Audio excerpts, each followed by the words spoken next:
प्यारे भैयाओ, आज मैं हाजिर हूँ आपके सामने 10th क्लास लेकर। और इस 10th क्लास में जो आज मैं आपको पढ़ाने वाला हूँ वो प्रकाश चैप्टर है आपका। प्रकाश जो आपके एनसीईआरटी का 10वां चैप्टर है और आपकी जो सिलेबस है यानी फिजिक्स का जो सिलेबस है उसका फर्स्ट चैप्टर है। तो बच्चा आइए आज प्रकाश पर हम डिस्कस करते हैं। प्यारे बच्चों, जब हम देखते हैं कि जब हम किसी अंधेरे में कमरा में लाइट नहीं है और अंधेरे कमरे में प्रवेश करते हैं तो हमें कुछ दिखाई नहीं देता, लेकिन जैसे ही हम किसी बल्ब को उसके अंदर प्रज्वलित करते हैं, जलाते हैं, तो हमें वस्तुएं दिखाई देने लगती हैं। बच्चों ये क्या है? बच्चों यही एक प्रकाश है। तो बच्चों प्रकाश क्या है? प्रकाश एक प्रकार की क्या है? ऊर्जा है, जिससे हमें क्या होती है? वस्तुएं दिखाई पड़ती हैं। क्या होती है? वस्तुएं दिखाई पड़ती हैं। बस प्रकाश हमें स्वयं दिखाई नहीं पड़ता, लेकिन जो क्या करता है प्रकाश, हमारी आंखों को क्या कर देता है? संवेदित कर देता है, संवेदना देता है, जिससे हमें वस्तुएं दिखाई देती हैं। तो जो प्रकाश की परिभाषा क्या बनेगी? प्रकाश एक प्रकार की ऊर्जा है जो हमारी आंखों को संवेदित करता है, जिससे हमें वस्तुएं दिखाई देती हैं। प्रकाश के कुछ गुण होते हैं बच्चों के, जैसे प्रकाश की जो चाल है वो निर्वात में चलता है। निर्वात में इसकी जो चाल होती है वो 3 × 10⁸ मीटर पर सेकंड होती है। बच्चों प्रकाश जो है वो हमेशा सीधी रेखा में चलता है। कैसे चलता है? सीधी रेखा में चलता है। कैसे चलता है? विद्युत चुम्बकीय तरंगों के रूप में चलता है। कैसे चलता है बच्चों?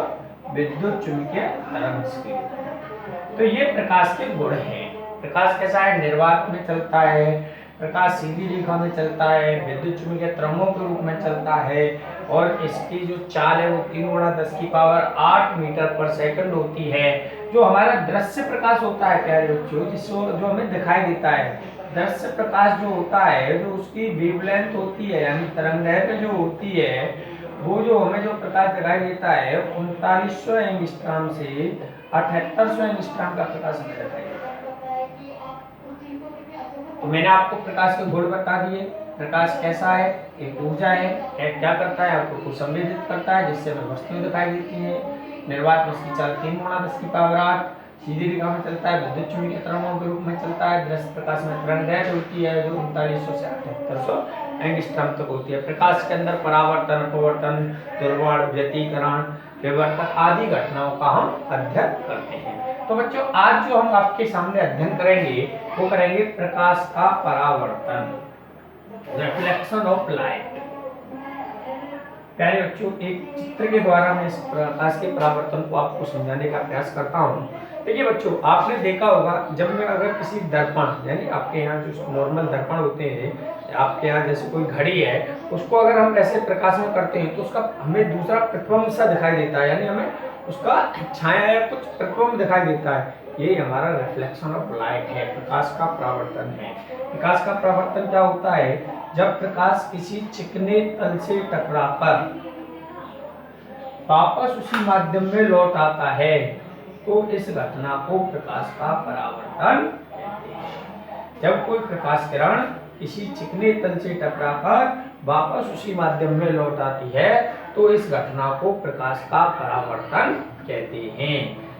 जिस तल से प्रकाश का परावर्तन होता है प्यारे बच्चों, उसको हम परावर्तक तल कहते हैं। परावर्तक तल या दर्पण भी कह सकते हैं। तो क्या कहते हैं? परावर्तक तल या दर्पण।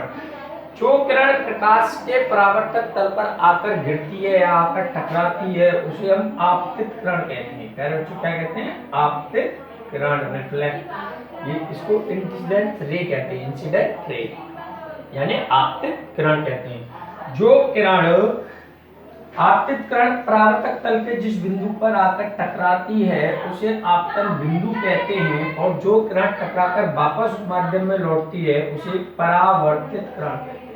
क्या कहते हैं प्यारे बच्चों? परावर्तित किरण। आपतन बिंदु पर खींचा गया लंब, आपतन बिंदु पर परावर्तक तल के ऊपर खींचा गया जो लंब होता है वो अविलंब कहलाता है। क्या कहलाता है बच्चों? अविलंब कहलाता है। आपतित किरण और अवलंब के बीच जो बना है वो कोण, वो आपतन कोण कहलाता है। और परावर्तित किरण और अवलंब के बीच बना कोण परावर्तन कोण। ये बच्चों प्रकाश का परावर्तन होता है। क्या होता है? प्रकाश का परावर्तन, जब कोई प्रकाश किरण किसी चिकने तल से टकराकर वापस उसी माध्यम में लौट आती है तो इस घटना को प्रकाश का परावर्तन कहते हैं। और प्रकाश के परावर्तन के लिए जो परिभाषा है, जिस तल से प्रकाश का परावर्तन होता है उसे परावर्तक तल कहते हैं। जिस बिंदु पर आकर टकराती है उसे आपतन बिंदु कहते हैं। जो किरण परावर्तक तल पर टकराती है उसे आपतित किरण, और जो किरण परावर्तक तल से टकराकर वापस लौटती है उसे परावर्तित किरण कहते हैं।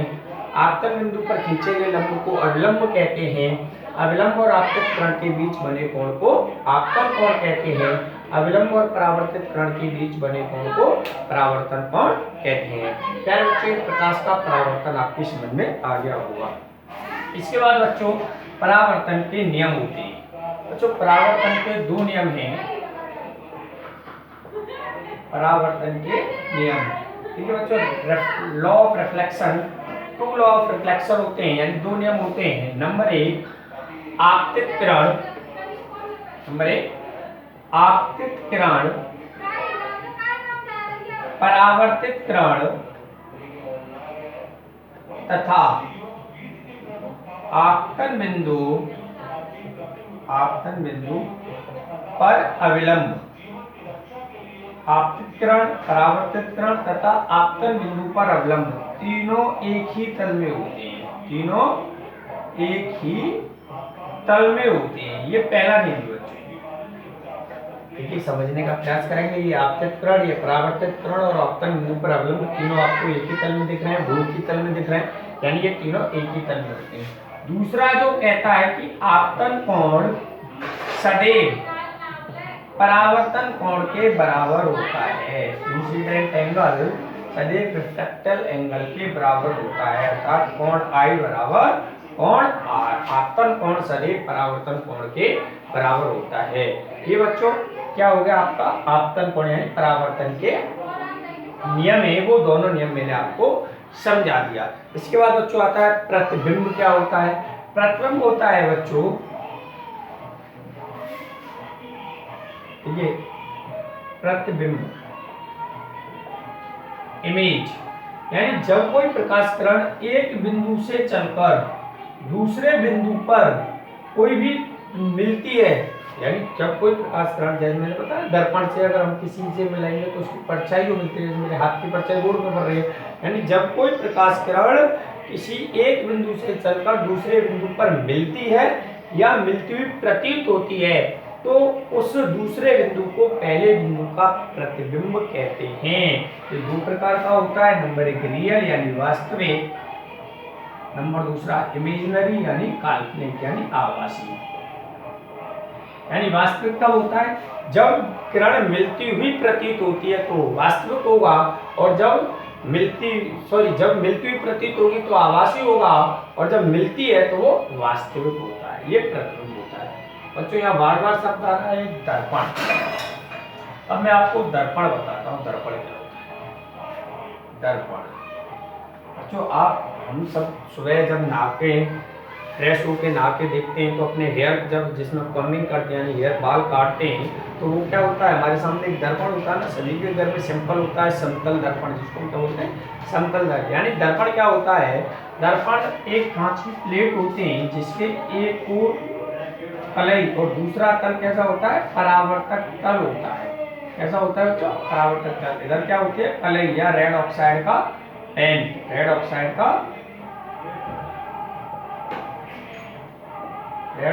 का पेंट होता है, उसको हम क्या बोलते हैं? दर्पण बोलते हैं। यानी जिसके एक ओर कलई तथा दूसरा तल परावर्तक तल होता है वो दर्पण होता है। दर्पण मुख्यतः दो प्रकार के होते हैं बच्चों, समतल दर्पण यानी प्लेन मिरर जो हमारे घरों में मिलते हैं, और उत्तल दर्पण, गोलीय दर्पण।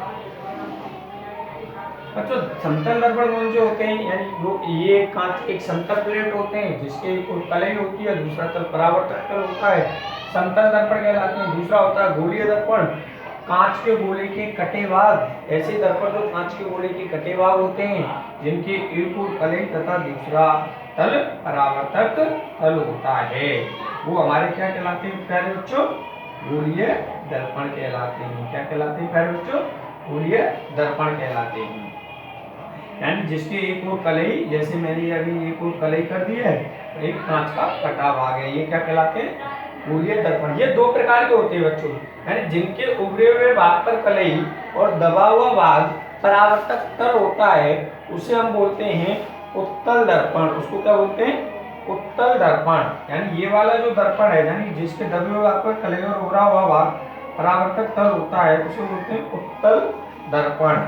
और जिनके उभरे हुए भाग पर कलई और दबा हुआ भाग परावर्तक तल होता है उसको बोलते हैं अवतल दर्पण। यानी उत्तल दर्पण और अवतल दर्पण की अगर मैं परिभाषा बोलूं, ऐसे दर्पण जिनके दबे हुए भाग पर कलई तथा उभरा हुआ भाग परावर्तक तल होता है वो उत्तल दर्पण कहलाते हैं, और ऐसे दर्पण जिनके उभरे हुए भाग पर कलई तथा दबा हुआ भाग परावर्तक तल होता है अवतल दर्पण कहलाते हैं।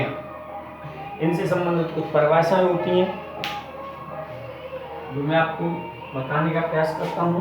देखिए, दर्पणों से संबंधित परिभाषाएं जो होती हैं वो मैं आपको बताता हूँ।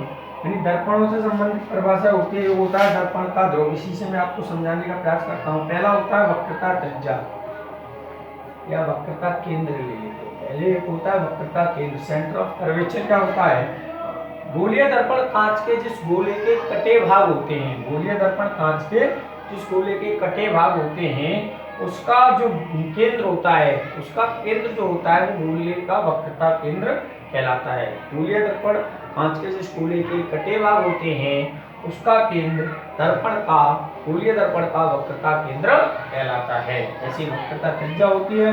गोलीय दर्पण कांच के जिस गोले के कटे भाग होते हैं उसकी त्रिज्या दर्पण की वक्रता त्रिज्या कहलाती है। उसकी त्रिज्या दर्पण की वक्रता त्रिज्या कहलाती है। ध्रुव होता है, दर्पण के परावर्तक तल का जो मध्य बिंदु होता है वो दर्पण का ध्रुव कहलाता है। ये वाला पॉइंट, ऐसे इसमें ये वाला पॉइंट, ऐसे ये आर हो गया। गोलीय दर्पण के परावर्तक तल का मध्य बिंदु दर्पण का ध्रुव कहलाता है।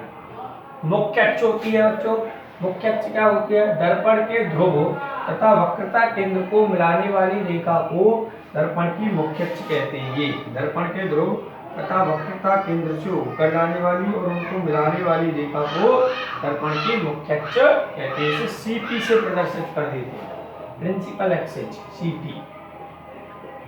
ओके बच्चों, उसके बाद अगर मैं देखूं तो दर्पण का द्वारक होता है। दर्पण के परावर्तक तल का जो व्यास होता है उसे दर्पण का द्वारक कहते हैं। उसे क्या कहते हैं? दर्पण का द्वारक। इसे M1 M2 से प्रदर्शित कर देते हैं। M1 M2 S dash O कुछ भी मान सकते हैं। यानी दर्पण के परावर्तक तल का जो व्यास होता है वो दर्पण का क्या कहलाता है? द्वारक कहलाता है। बच्चों, अब सबसे जो इम्पोर्टेंट परिभाषा है दर्पण में वो होती है मुख्य फोकस। तो इसको समझने का प्रयास करेंगे। मुख्य फोकस क्या होती है? जैसे ये गोलीय दर्पण है मेरा, ये कौन सा दर्पण बना दिया बच्चों मैंने? इसके उभरे हुए भाग पर कलई है और दबा हुआ भाग परावर्तक तल होता है। ऐसे दर्पण को हम क्या कहते हैं? अवतल दर्पण कहते हैं।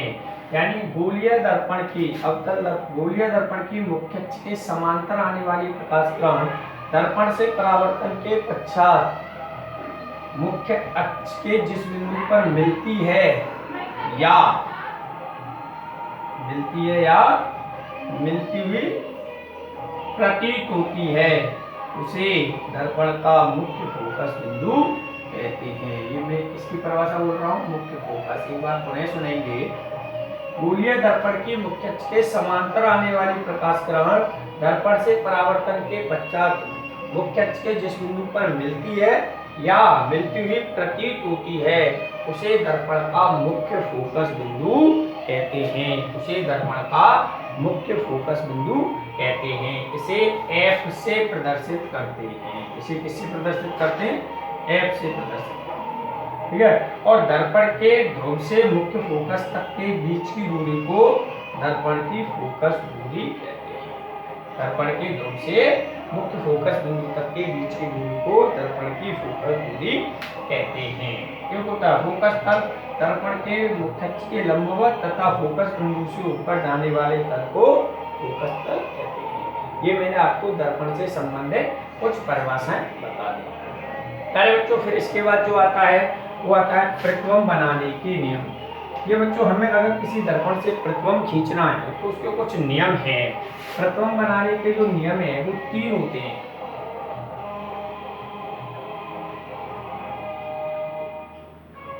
नंबर 1 यानी दर्पण की मुख्य अक्ष के समांतर आने वाली प्रकाश किरण दर्पण से परावर्तन के पश्चात, पहला नियम क्या कहता है, दर्पण की मुख्य अक्ष के समांतर आने वाली प्रकाश किरण दर्पण से परावर्तन के पश्चात मुख्य फोकस से होकर जाती है या मुख्य फोकस की ओर आती हुई प्रतीत होती है, मुख्य फोकस की ओर आती हुई प्रतीत होती है। ये पहला नियम है।